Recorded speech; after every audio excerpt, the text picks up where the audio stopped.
বলেছিলাম 26শে এপ্রিল আহলে সুন্নাত ওয়াল জামাতের ঐক্য দিবসে এই দিবস স্মরণীয় হয়ে থাকবে।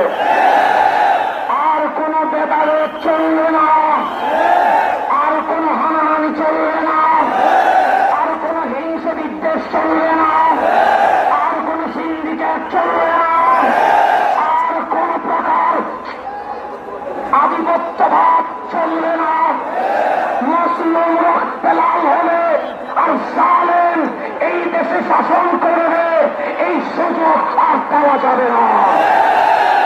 ইসরায়েলের মতো দেশে যখন দুর্নীতিবাজ পয়দা হয় তখন আমরা জানিয়ে দিতে চাই, এসিড যেখানে দাঁড়ায় আমরা হুসাইন হয়ে দাঁড়াতে প্রস্তুত আছি।